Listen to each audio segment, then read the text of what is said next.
En el aire de Radio Uruguay, La Máquina de Pensar.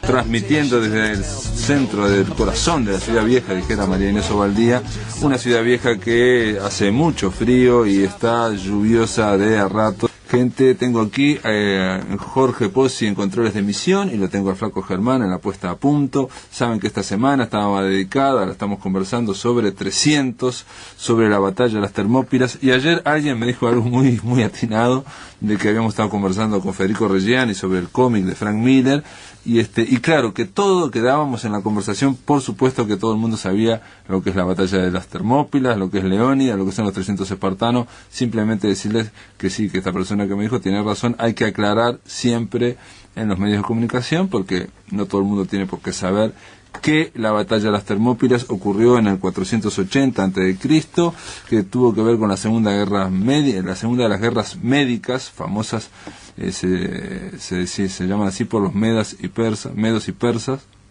Se trató de la primera guerra médica, es de Ciro, el imperio persa de Ciro contra Grecia, básicamente contra Atenas, donde es rechazado en la batalla de Maratón. Y bueno, y en la segunda guerra médica, su hijo Jerjes juntó un ejército increíble para la época. Heródoto dice que llegaba a los 2 millones de soldados y otros tantos para darle de comer y mantener a esos soldados. Cálculos modernos dicen que eso es imposible, se ha discutido muchísimo. Ahora se ha aproximado esa cifra, la del ejército, que era el ejército más grande de su tiempo, de Jerjes, alrededor de unos 300.000, 400.000 hombres, soldados, ¿no? Con otro tanto para alimentarlos. Para llegar con ese ejército gigantesco, Jerjes hizo puentes flotantes, en fin, hizo canales, rompió el monte Athos, todo para poder generar esa posibilidad de desembarcar con muchísima gente. Y por otro lado, por el lado de los griegos, de los espartanos, teníamos a 300 espartanos, que no eran solo ellos, sino que eran un par de miles más de otros aliados, que trataron de detenerlos en el desfiladero, en el estrecho, en el paso de las Termópilas, de las Puertas Calientes, un paso que en su lugar más angosto dicen que tiene entre 15 y 20 metros, y en el más ancho 1,5 kilómetros, y bueno, ahí enfrentaron.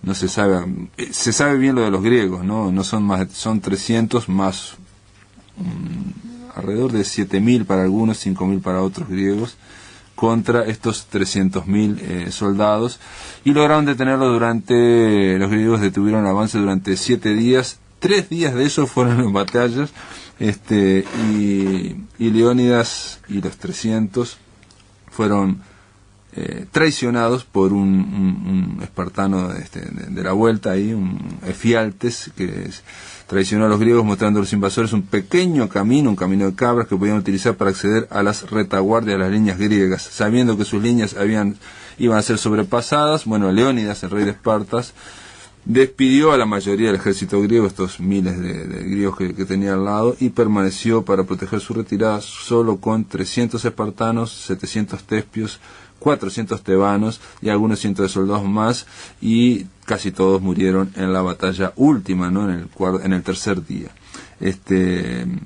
Leónidas se convirtió en un símbolo, y es lo que estábamos un poco hablando durante esta semana, que generó historieta de Frank Miller en el año 98, 300, y que a su vez generó la película de Zack Snyder. Hay una película anterior de la década de 60, exactamente ahora no me acuerdo cuándo, que precisamente Frank Miller cuando era chiquito la vio y le encantó esa película, León de Esparta, y por eso es que siempre quedó enganchado con esta historia que se fue cargando de símbolos a lo largo de los siglos, y bueno, está considerada como tanto escritores antiguos como modernos han utilizado la batalla de las Termópilas como un ejemplo del poder que puede ejercer sobre un ejército el patriotismo y la defensa de su propio terreno por parte de un pequeñísimo grupo de combatientes. En fin, conversaremos sobre esto más adelante. Ahora quiero hablar de otra cosa. Quiero darle la bienvenida a Carlos María Domínguez. ¿Cómo le va? El escritor Carlos María Domínguez. ¿Qué tal? ¿Cómo estás? Bien. ¿Cómo andas, Carlos? Bien. Bastante atareado ahora. bastante atareado, pero Sí, con la escritura, usted siempre sí, está escribiendo, ¿no? Con proyectos, con varios proyectos. Lo que pasa es que me encargaron la historia de la Cinemateca Uruguaya, y bueno, es un desafío importante porque son 60 años de historia que cumplen este año. Fue fundada en el 52 y bueno, el paso de 3 generaciones en el cine uruguayo, ¿no? La generación del 45, la del 60, y los que empezaron a filmar en los 90, que se dieron a conocer, así que todos de alguna manera se rozan ahí eso tiene que ver con una parte de tu trabajo literario, que es el de la crónica, el del rescate en una sociedad como la uruguaya y montevideana, incluso, de que no suele o no solía, digamos, dejar registro, digamos, ¿no? O sea, vos hiciste la biografía de Onetti, Construcción de la Noche, hiciste la biografía de El Tola, Impernici, y bueno, hiciste otras biografías. Y la de Roberto de las Carreras, ¿no? Que El Bastardo, que justo sale esta semana ahora, acaba de salir una reedición que hace Mondadori, sudamericana. Ah, mirá qué bien. Sí, sí, acaban de reeditar una vez más. No lo leí, pero Roberto de las Carreras es alguien que creo que en su momento va a ser más considerado de lo que es ahora, digamos, ¿no? Sí, o sea, no, magnífico personaje, y además, bueno, allí se recoge toda la vida de Clara García de Zúñiga, que fue la madre, que también fue un personaje novelesco, sí, ¿no? sí. Así que bueno, ahí está el 900 uruguayo de nuevo, otra vez. Pero en la investigación tuya que hiciste con Onetti, que de alguna forma como se desprendió la biografía también de El Tola Impernici, con esto quiero decir que fuiste juntando mucha cosa que queda en la tradición oral, o sea que hay poco registro, me parece a mí, es la impresión, y que se necesita alguien que vaya investigando. En este caso, digamos, esas 2 biografías te van a ayudar, obviamente, y todo el conocimiento para hacer estos 60 años de Cinemateca, ¿no? Sí, claro, porque la generación del 45 fue marcada por el cine, ¿no? De una manera muy rotunda, digamos, ¿no? El cine fue un acontecimiento en Uruguay durante la primera mitad del siglo XX, ¿no? Entonces, bueno, ahí se cruza Onetti con Meno Alcina Tevenet, con Arturo Despuey, con José María Podestá, con, bueno, una cantidad de personajes que, claro, han frecuentado y que van y vienen. Yo me acordaba en tu biografía hay un testimonio, que es uno de los mejores testimonios, que decían que Onetti quería caminar o moverse como Louis Jouvet. Claro, que era un personaje, imitaba un personaje del cine francés. Claro, el cine de la onda existencialista francesa, esa onda más bohemia, ¿no? Claro, tuvo una incidencia decisiva en toda esa generación. De la misma forma que Idea Vilariño también, de alguna forma, también tenían esa onda de vestirse de negro, existencialista. Claro, con las boinas en la cabeza, los hombres con las gabardinas. Una pregunta, pensando en esto de Cinemateca. Sí. Te digo porque yo tengo un amigo, Fucho Musitelli, hemos conversado ampliamente, bueno, es alguien con el cual hay que conversar, digo, ¿no? Es vecino cerca de casa, entonces sacamos a pasear el perro y conversamos in extenso. Y una de las cosas que él me decía, y yo creo que sí puede ocurrir, es la tendencia cuando uno se va alejando, ¿no?, en el tiempo, en la historia, a la mitificación o a la ficcionalización. Y bueno, naturalmente, porque la realidad es irrescatable si no se la trabaja como un artesano, digamos, ¿no?, para recuperar el sentido de una tradición. Entonces, naturalmente, ciertas instancias suelen ganar énfasis o prioridad sobre otras, ¿no? Y cada historiador o escritor que se mete con el pasado construye una versión posible. No, de ese eso pasado, está claro, está ¿no? claro. Entonces, sí, es un relato. Tiende como a mitificar una cantidad de elementos. Yo digo los propios protagonistas también. O sea, la tendencia de los protagonistas a mitificar, digamos, ¿no? Sí. Y bueno, aquello de que todo pasado siempre fue mejor, ¿no? No, pero sin duda aquel pasado fue especialmente fermental para la cultura de este país, ¿no? Con ese pasado se han reñido generaciones posteriores, pero es una referencia ineludible, digamos, para aumentar el mito o para desmitificarlo. Claro, no, en el digamos, caso de Cinemateca Uruguaya, digo, aquel que haya viajado un poco por otros países, se va a encontrar que en todos los países los cineclubes, las cinematecas son un fenómeno de élite, de chicos, son de poca gente. Solo creo que, no sé, no conozco todo, pero solo en Montevideo se podía hablar de algo masivo, no de algo de miles de personas acudiendo semanalmente en la proporción, ¿no? Claro. Y a nivel ciudadano, hay que pensar que en 1953 en este país se vendían 19 millones de entradas por año, con una población de 820.000 personas. El último registro del 2009 son 2 millones y casi medio, no llega a 2 millones y medio. Estamos hablando de 19 millones, ¿no? Claro. Había una cultura cinematográfica. Muy bien, pero te invitamos, Carlos María Domínguez, te invitamos para hablar de otra reedición. Bueno, me decís que se van a reeditar El Bastardo, pero el año pasado ocurrió otra reedición, una novela que yo la voy a nombrar, Bicicletas Negras, que es tu segunda novela, ¿no? Después de Pozo de Vargas y antes de Construcción de la Noche, que es del 93. Bueno, pero esa Construcción de la Noche creo que después la ampliaste, ¿no? Construcción de la Noche es la biografía de Onetti. No la ampliaste. Es del 93, después la corregí, la reedité corregida y ampliada con los últimos años de Onetti en Madrid, porque cuando publicamos con María Estallero la primera versión, Onetti estaba vivo, ¿no? Y aparte ahora la hiciste independiente, la editaste independiente. Claro, la primera vez estaba con estaba con los testimonios de María Esther y las conversaciones con Onetti. Las entrevistas. Bueno, entonces yo la leí, Bicicletas Negras, una novela que desde 1990 se editó en Arca, acá en Montevideo, y es sorprendente la diferencia que hay con La Costa Ciega, tu última novela, aunque los dos, Bicicletas Negras y La Costa Ciega, abordan de alguna forma, Bicicletas Negras abordan el tema de la dictadura casi en presente, y La Costa Ciega es las consecuencias de la dictadura, pero como que la dictadura también está presentificada en historias actuales, ¿no? O sea, como puede ocurrir en familiares de un desaparecido, digamos. A veces se presentifica la historia y no es algo que ocurrió hace 30 años, algo que está ocurriendo ahora. Claro. Sí, las dos novelas de alguna manera hacen un tándem, porque son los dos únicos momentos en que yo me abordé la dictadura desde el punto de vista de la ficción, ¿no? El primer intento fue Bicicletas Negras, y el segundo intento, después de muchos años, estamos hablando de 20 y pico de años de diferencia, es que sentí que podía volver al tema de la dictadura desde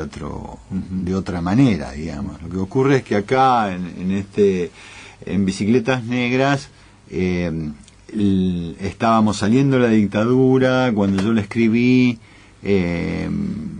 Hay un desahogo, digamos, de ciertos registros de la realidad que eran pesadillescos, y yo no quería ser, tampoco lo hice con La Costa Ciega, creo que lo logré evitar, pero acá en el arranque no quería ser un testimonio como el de muchas crónicas que salieron en aquellos años.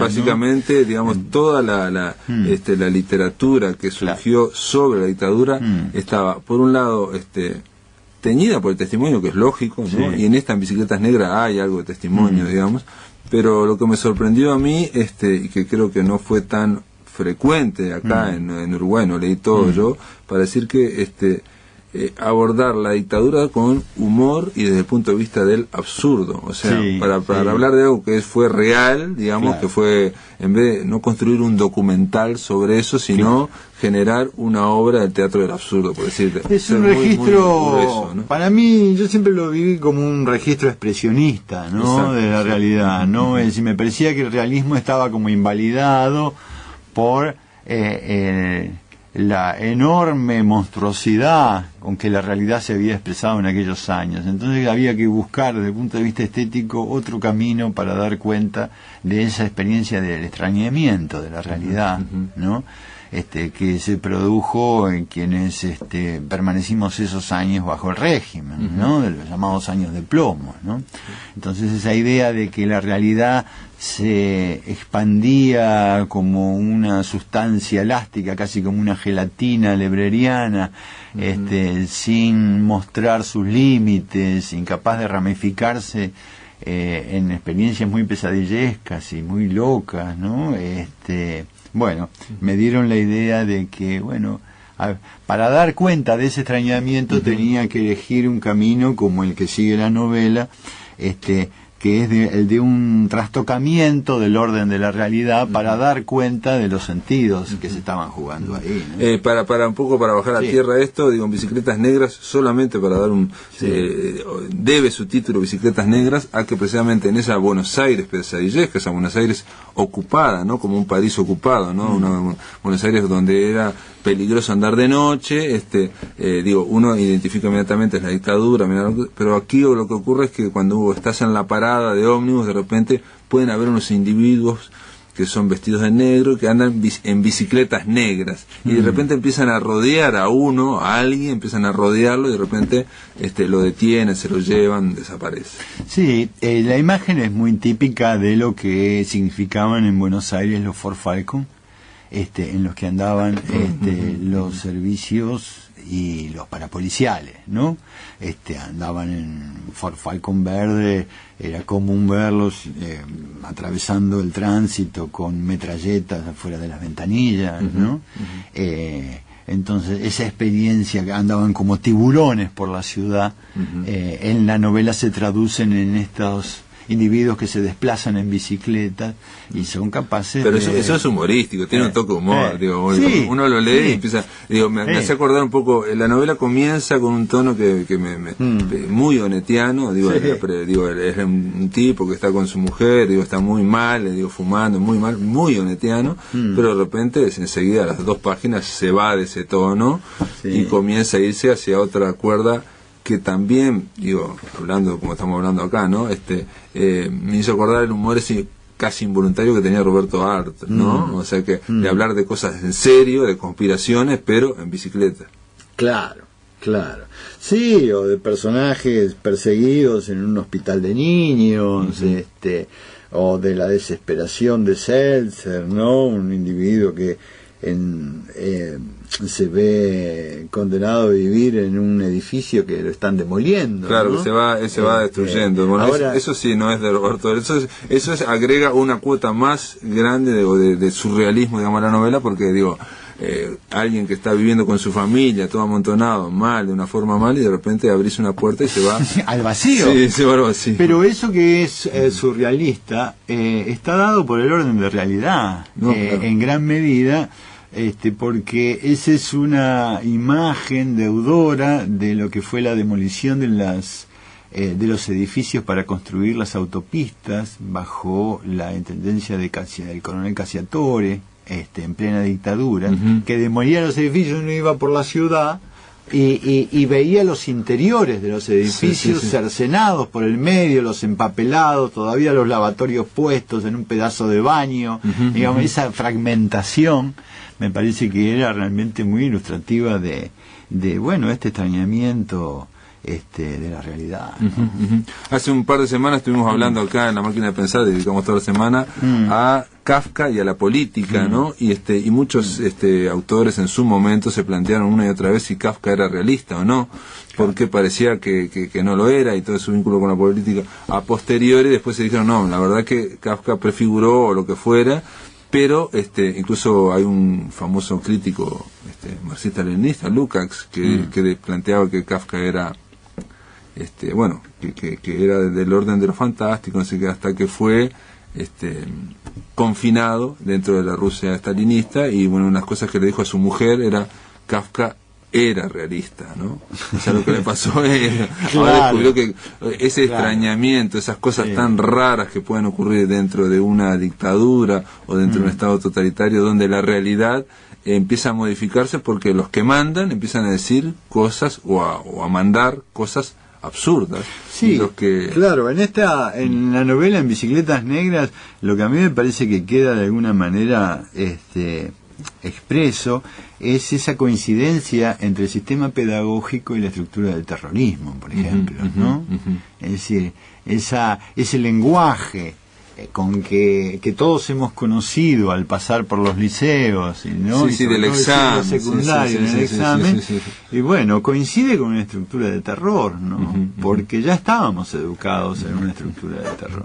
Y generalmente la burocracia tiene algo, la burocracia llevada a un extremo, tiene algo de absurdo, que eso lo vio bien Kafka, cuando te dicen llenar tal cosa, y vos decís, no, pero esto ya está en otro lado, y te dicen, no, pero porque sí, porque hay que llenarlo, y uno termina llenándolo. Y hay otro dato también que tiene que ver con la época de dictadura, y para la gente que no la vivió, pero acá está rescatada en este tema, en este que es una cosa microscópica. La gente, para no comprometerse, guardaba los discos de Quilapayún con el sobre de los Guaguancó. O lo de Mercedes Sosa en Che Guevara en el álbum doble de las Trillizas de Oro. Claro. ¿No? O Cedrón en el de Leo Dan. Sí, ¿no? Esos colapsos significativos, ¿no? Que entonces todo el mundo vivía así ya, ¿no? O sea, eso es parte de del chiste, que es la realidad, digamos, ¿no? Un humor negro. Sí, claro, en ese entonces era un chiste en el que te jugaba la vida, ¿no? Sí. Porque realmente el pánico en un momento fue cómo preservarse de una cantidad de objetos que uno amaba y que eran capaces de denunciarte frente a las fuerzas del orden si te allanaban la casa, ¿no? Libros comprometidos, o tener discos y no poder escucharlos, ¿no? Claro. Tener discos y no poder escucharlos, por ejemplo. ¿No? Fue el tiempo en un momento alguien quiere escuchar y dice, pero ¿por qué escucharlo? Claro. Y porque quiero escuchar en un momento a Viglietti y sí, en ese momento eso expresa ya ese resentimiento, porque hay varias alternativas que se juegan en la novela, ¿no? Una es la primera actitud, que es la de negar lo que ocurre como estrategia de sobrevivencia y tratar de pasar al margen, digamos, ¿no? Como un modo de preservarse, de dañarse lo menos posible en un clima asfixiante. Carlos, sí. Si me esperás, porque vamos a hablar de estas dos estrategias que tienen que ver con este grupo también de amigos, unos se quedan, otros van al exilio, y entonces tiene que ver con esas estrategias, y después esos se reúnen años después y vemos qué es lo que ocurrió en Bicicletas Negras, en esta novela sobre la dictadura de Carlos María Domínguez. En el aire de Radio Uruguay, La Máquina de Pensar.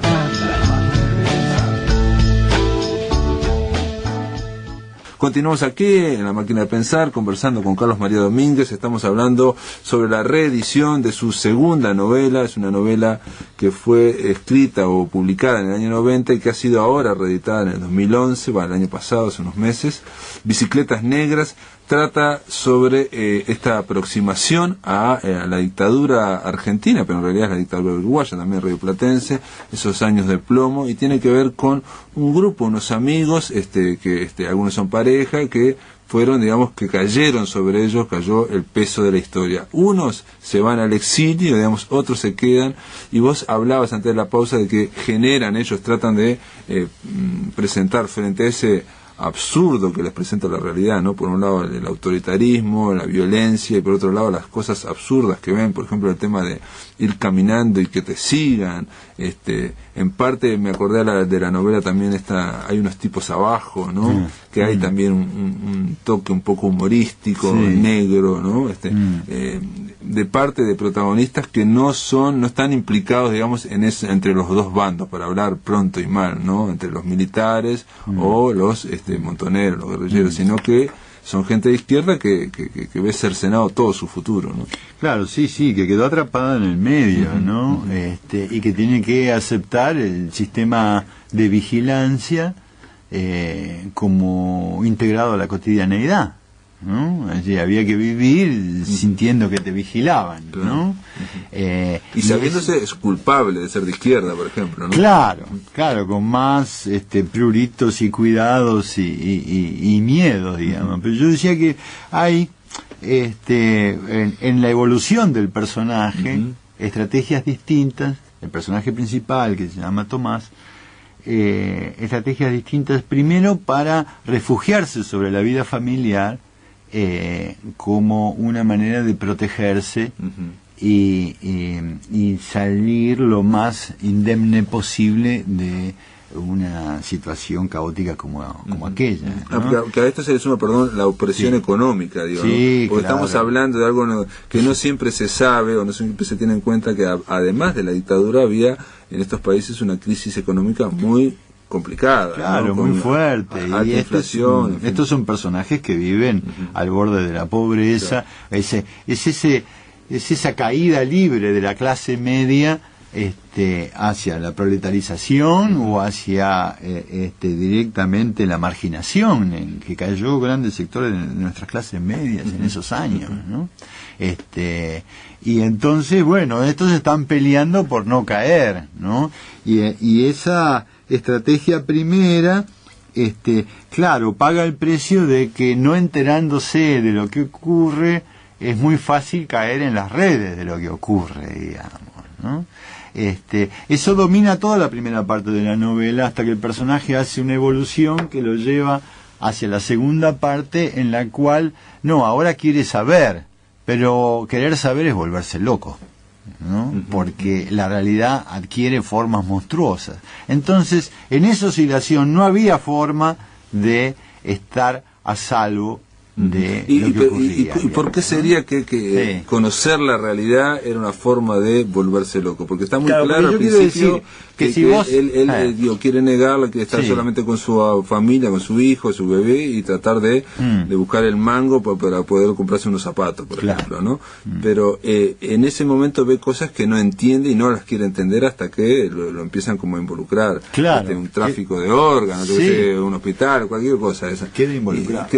Y después, cuando él quiere saber, ¿por qué es decir que se empieza a volver loco? Cuando él empieza a querer saber, la realidad se vuelve intolerable. Empieza a tener con su perseguidor, por ejemplo, una relación francamente delirante, en la cual lo trata casi como un amigo, y se tratan casi como amigos, cuando el otro es un vigilante que está tratando de llevarlo a una prueba donde lo va a asumir en la humillación, digamos, ¿no? Porque salir humillado fue la única manera de salir de la dictadura. Eso también es una cuestión muy kafkiana, la idea de que si no te humillás y si no haces todo lo para salir del laberinto, no vas a poder salir. Igual no salís en general, ¿no? Claro, pero la idea el sinsentido está jugado ahí, digamos, ¿no? Es decir,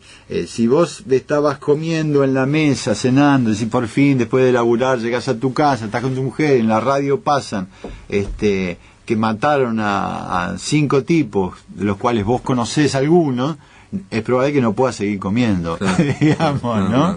Es decir, para comer necesitas obviar esa zona de la realidad, ¿no? Porque si no, no hay forma de llevarlo adelante, digamos, ¿no? Entonces, todas esas oscilaciones forman parte de este mundo desordenado y caótico que está volcado en la novela, como estructurado en ese absurdo que era vivir en esos años. Pero por otro lado, el tema de la asfixia cultural, en un momento el protagonista quiere escuchar a Biglietti, por ejemplo, la mujer del senador, no sé qué, y en otro momento él rompe un colchón, y adentro del colchón que tenía un libro de Juan Gelman, lo abrió en cualquier página, lo leyó, giró las páginas y leyó tumbado en la cama hasta que sus ojos enrojecieron. María se recostó a su lado y comenzó a acariciarle el cabello. Entonces Tomás dijo extraviado: arriesgamos la vida por relaciones y no tenemos caballos para derrotar al enemigo. No hay caballos, ¿entendés? No hay más caballos entre tus brazos y mis brazos ahora, y lo que es peor, no podemos olvidarlo. Es una cita de un poema de Gelman, bellísimo, ¿no? No hay caballos entre mis brazos y tus brazos, amada, una cosa así decía.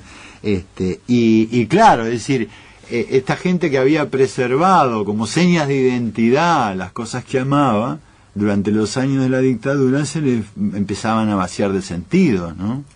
Porque la ética de la sobrevivencia ya no estaba a la altura de la heroicidad que reflejaban esos poemas y una generación que estaba siendo masacrada, ¿no? Entonces había un orden de contradicción ahí. Él en un momento, por ejemplo, al principio piensa en un momento de locura, digo, ¿qué se podría hacer? Matar un militar, robar un banco, y tenía problemas para andar con los zapatos, digo, tenía los zapatos rotos, ¿no? O sea, Esa cosa era imposible, digamos. Ese sobredimensionamiento de la necesidad de contestarle a una realidad que se estaba volviendo loco con otra monstruosidad, ¿no?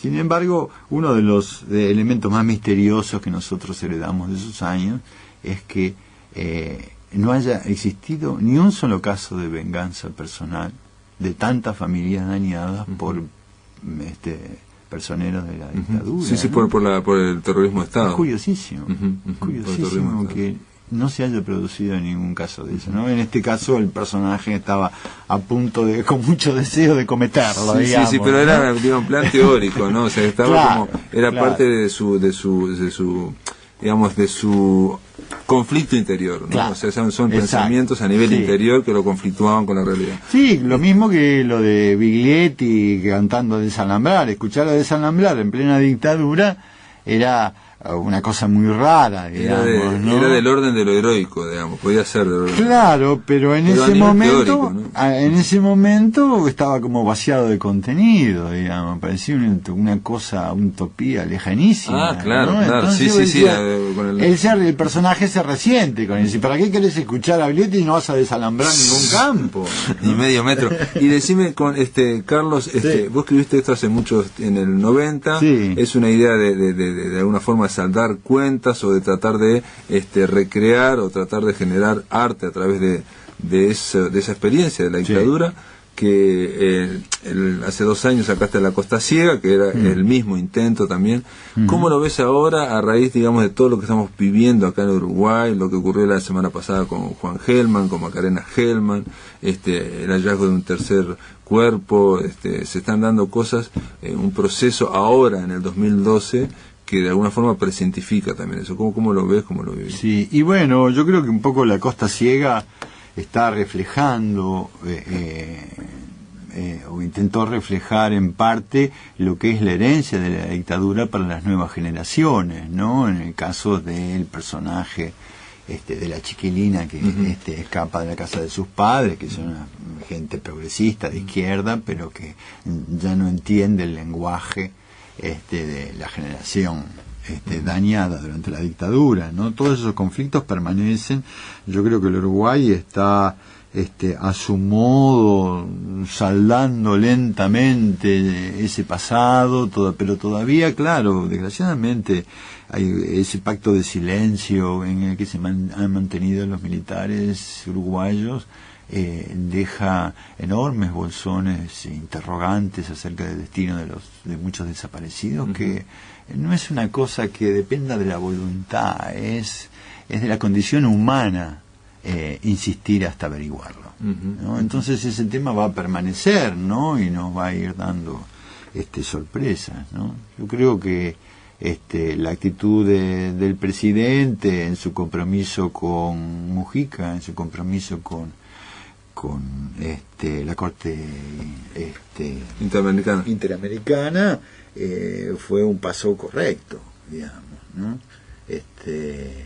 Y que, bueno, esa familia como la de Juan y Macarena, que fue dañada a tal punto, bueno, merecía un reconocimiento a nivel del Estado uruguayo, lo cual también fue un gesto muy valiente, ¿no?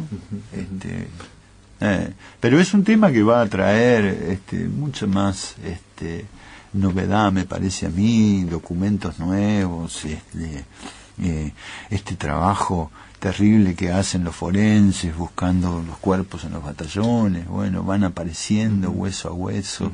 No, y el hecho de que los restos hayan pertenecido uno a un obrero que no era muy conocido o ajeno, otro a Miranda, claro, que era alguien del derecho, otro al maestro Julio Castro, que era parte de un intelectual, digamos, veteranísimo en su momento, o sea, como que esos hallazgos van dando una ruta que no era la que se pensaba, digamos. Claro. Nadie la podía prever. De hecho, no se puede prever. No. Entonces, todo el discurso que hay en torno a todo esto también, de alguna forma, va variando, y creo que la mirada del resto del Uruguay también creo que va variando. Sí, y eso nos convierte en griegos, de alguna manera, ¿no? Porque son situaciones de la tragedia. Sí, Antígona.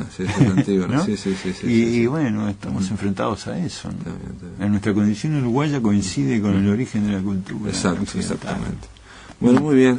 Carlos María Domínguez está presentado Bicicletas Negras. Quiero decir, antes de irnos a la pausa, que Carlos y Rosario Peirú van a iniciar sus talleres de narrativa el martes 10 y el miércoles 11 de abril, ¿no? Es una reunión semanal, 2 horas, martes y miércoles, y ahí se abordan los textos de los participantes y los problemas, el tema de la escritura del cuento y la novela. Si llaman aquí a Radio Uruguay o si nos envían un correo a la máquina de pensar @dinet, les vamos a dar todos los datos para conectarse con Carlos María Domínguez y Rosario Peirú. Gracias por estar acá. Gracias, Pablo. Hasta pronto. En el aire de Radio Uruguay, La Máquina de Pensar.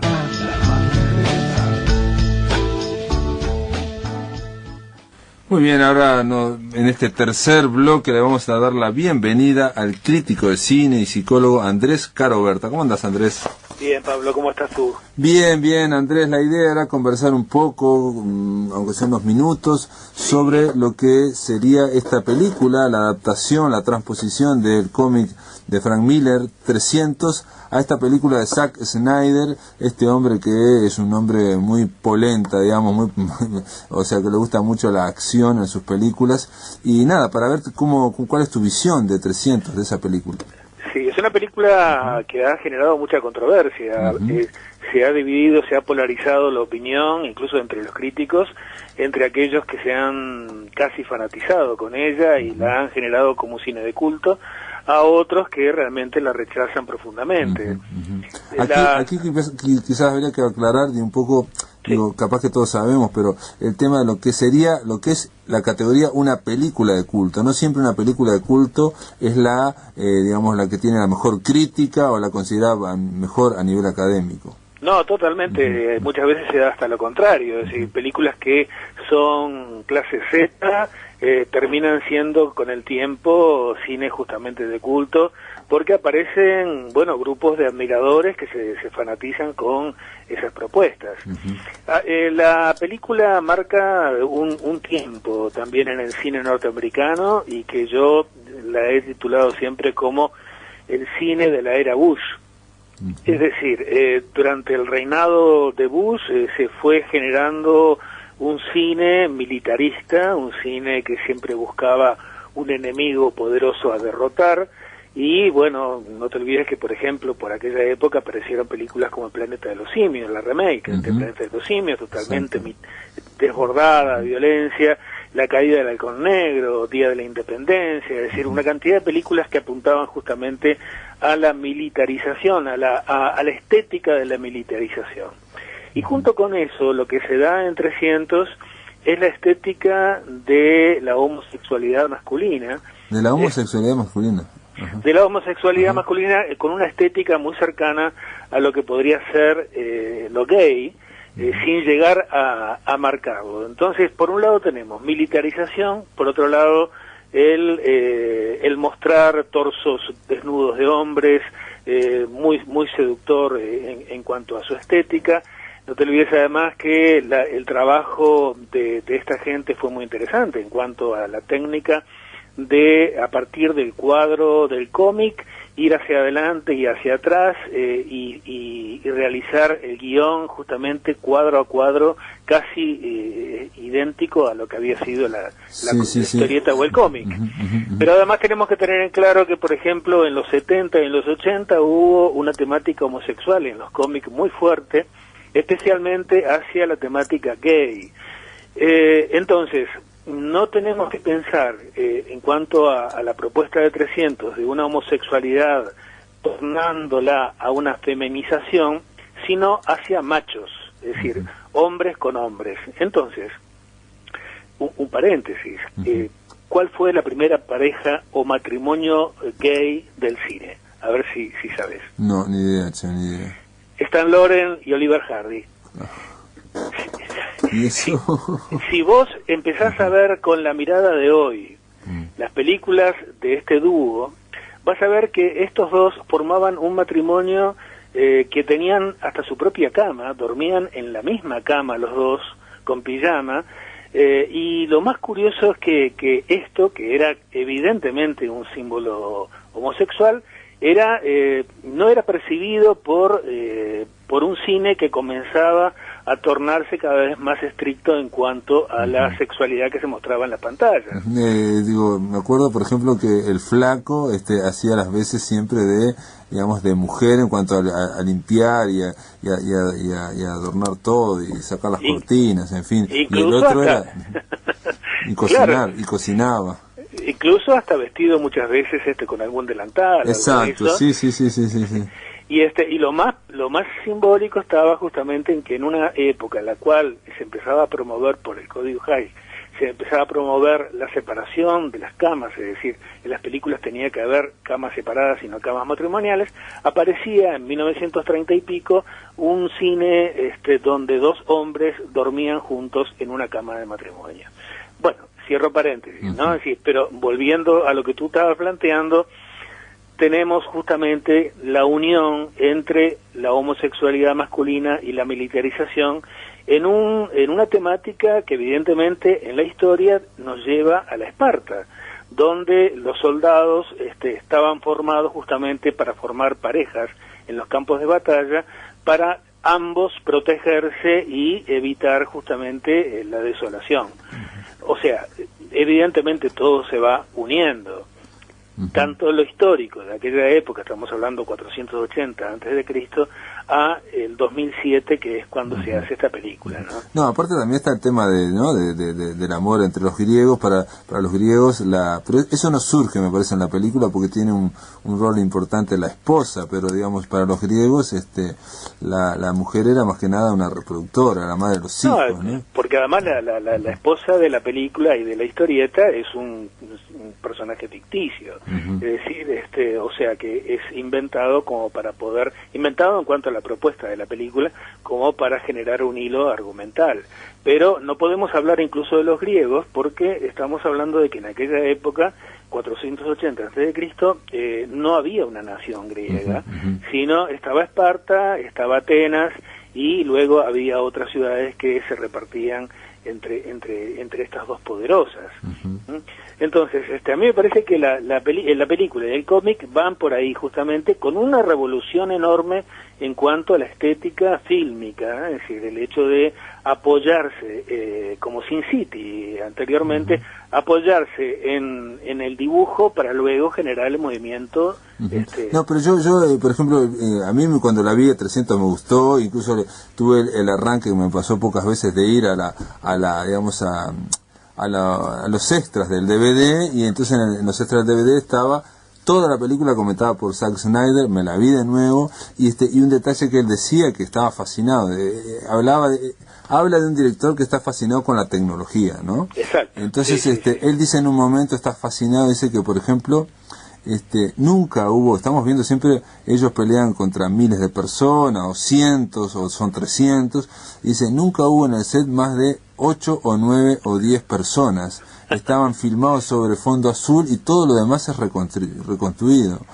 O por ejemplo, él dice la batalla que hay una batalla marítima, y dice, sí, esa la mandamos a una empresa que hay en Alemania, unos jovencitos que hay en Alemania que hacen impresionante los barcos que hacen. Entonces estaba hablando de, digamos, toda la maquinaria que hay en torno a la película, ¿no? Sí, porque aparte la escena de los barcos es impresionante a nivel técnico, porque realmente tú te comes como que están ahí. Sí, aparte, tiene incluso todo hecho con mucho, digamos, mucho estilo también, no hay una reproducción exactamente hiperrealista, sino encima de todo hay un estilo tipo cómic. En un momento, por ejemplo, él dice que le interesaba que brillaran las armas, ¿no? Y los escudos. Y le interesaba muchísimo eso, y parece que si lo hacían con metal no brillaban tanto, y terminó haciendo una solución ahí, explicando todo con plásticos de no sé qué forma. En fin, estaba fascinado. O por ejemplo, otro detalle, y no te interrumpo más, Andrés. No, al contrario. Hay un momento de las peleas Sí. en que ellos van avanzando y hay un, no sé, uno de los Leónidas o lo que fuere, va matando persas, y él dice que que es como una coreografía, obviamente van peleando entre muchos. Él filmó ese tipo que va avanzando y peleando entre muchos, lo filmó con 3 cámaras, una cercana, otra a mediana distancia y otra lejana. Y después, gracias a la digitalización, hace que la imagen se vaya agrandando o achicando y dándote un efecto como que se mueve un poco, después se mueve más, aparece más grande, más chica, y todo eso, según él, se hizo por primera vez ahí. No importa si fue o no la primera vez, pero digo que estaba buscando un efecto plástico. O sea, no se estaba filmando a uno que avanzara como Matrix y peleara uno con otro, sino era un efecto plástico de irrealidad. Yo por eso insisto en la comparación con Sin City, que es previa justamente a 300, donde de alguna forma creo que hace la apertura justamente a una imagen más tirando hacia el cómic que hacia el movimiento real de los actores. Ahora, en todo esto lo que hay también es una erotización de la violencia. Es decir, yo a veces cuando veo que la gente se asusta por las cosas que están sucediendo, no nos damos cuenta del consumo masivo que estamos teniendo en los medios de comunicación visuales de una estética que tiende a erotizar la violencia. Es decir, qué bueno que está el matar, qué bueno que está la explosión, qué bueno que está tal arma o tal otra, cómo se dispara, cómo se caen los tipos, que eso luego algunas personas que estén con las mentes un tanto desubicadas llevan justamente a la práctica. Es decir, porque tiende justamente a la imitación de modelos que son terriblemente seductores. Sí.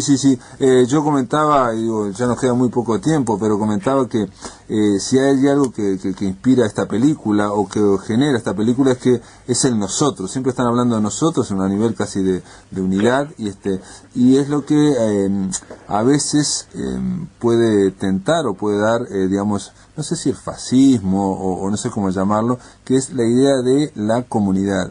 En una civilización como la nuestra, que estamos muy individualizados, estamos todos individuos aislados, bueno, la idea del uniforme y la de juntarnos y hablar todos nosotros, el tema de la comunidad de armas, de sangre, ahí hay una cuestión de hermanamiento, eso es algo que extraña el hombre del siglo XX, del siglo XXI, ¿no? Y tú lo marcás muy bien, el corporativismo justamente, o la creación del antihéroe en estas películas, como otras tantas que hay, que son mucho más crudas que esta todavía, donde se insiste justamente con la tortura y